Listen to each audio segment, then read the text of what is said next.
Spanish Greats. Blas de Lezo. Blas de Lezo was born in Pasajes, Guipúzcoa, on February 3, 1687. His military career commenced in 1704 while he was still a teenager, and he really hit the ground running as right from the start his career was a non-stop series of horrific battles. In these years, Spain found itself in a war between the Habsburg and the Bourbons, as they sought the crown after the death of King Charles II, the Succession War. This year he became lame, losing his leg after being hit by a cannon shot in the Battle of Vélez Málaga, the most important navy battle in the Succession War.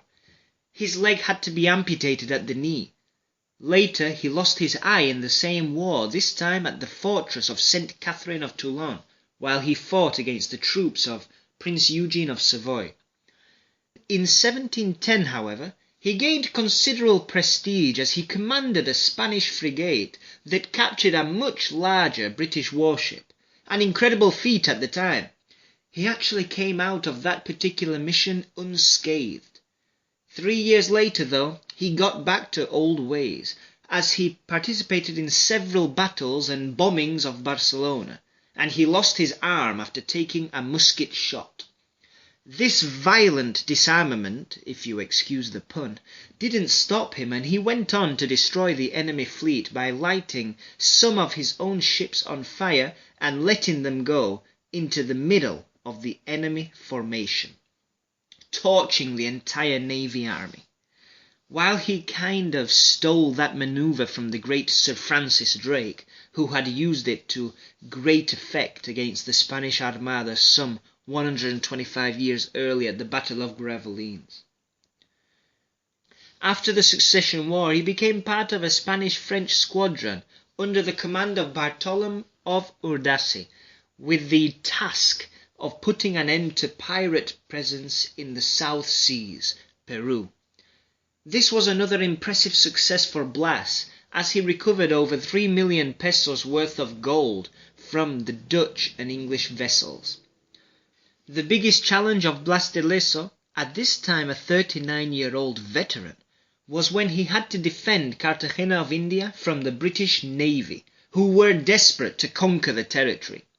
Cartagena of Indias was the center of America's commerce, and the place where the wealth of the Spanish colonies converged, so it's easy to see why it was such an attractive prospect for the British Navy. The pretext that was used by the English was the assault of a British ship.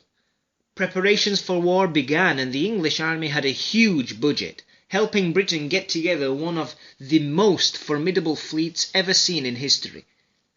The British had 195 ships, 3,000 cannons, and 25,000 soldiers. Lezo immediately set out, delaying the British attack. He was outnumbered almost 8-1, so he tried to prolong the battle as long as possible, standing his ground with his 8 warships, striking and then falling back. Eventually, enough boats sank and created a barrier between the two armies, stalling the British attack. Once the sunken ships had been moved out of the way, though, the Spanish ships were vulnerable and were either captured or sunk. Lezo's admiral flag was taken and sent back to London as a trophy. Which brings us to perhaps the funniest anecdote about the whole thing. Upon receiving the flag, the British government believed the war had been won and, with great celebrations among the population, ordered the minting of a commemorative coin with the phrase, "The Spanish pride humiliated by Vernon." Furthermore, and even more embarrassing for the British government, on the coin itself there was an engraving of Blas de Lezo kneeling before the triumphant English Admiral Vernon. The coin reflected the feeling of triumph among the British fleet and Vernon. The British stormed into Cartagena harbour. Victory was close, they could almost smell it. Vernon unfurled the banners signalling victory. He was determined to take the symbol of the Spanish resistance, the castle of San Felipe, where the resistance counted on just 600 Spanish soldiers. After well-executed delaying tactics, everything suddenly looked a bit bleak for the Spanish resistance. But Lezo and his men would not stand for it. The British forces were repelled and rebuffed at the San Felipe castle, with cannon fire and fixed bayonet charges, killing many British troops. With the British troops having been chased away, another factor came into play: the rainy season. The downfalls came, and with it, malaria-filled mosquitoes. The British troops retreated to their ships, and the close-quartered living conditions aided the spread of yellow fever and dysentery. The British troops were decimated, and 15 months after Vernon's first attack, he left Cartagena of India. In fact, according to legend, Vernon felt such hatred towards the half-man that he screamed into the wind as the ship left, "God damn you, Lezo!" His legacy today is mixed. Despite his heroics, he is not exactly well known in his own country. There's a statue of him in Columbus Square in the Spanish capital, which was privately funded but came with the backing of then King Juan Carlos I. This move was condemned by Catalan nationalists because of Lezo's efforts in the siege of Barcelona during the aforementioned Succession War.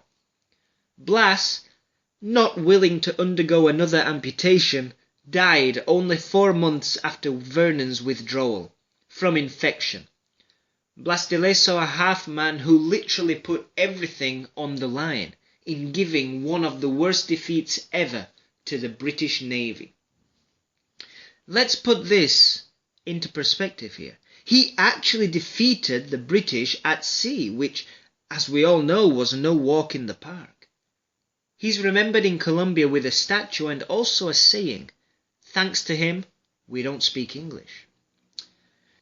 Blas de Lezo came into the news recently as the United Kingdom's Natural Environment Research Council offered to the internet the chance to name their new state-of-the-art polar research ship. One cheeky Spaniard started a campaign to name the ship RRS, Royal Research Ship Blas de Lezo. It turned out to be a very successful trolling campaign, as RRS Blas de Lezo finished second to the similarly cheeky entry RRS Boaty McBoatface. The campaign also included an entry for RRS It's Bloody Cold Here.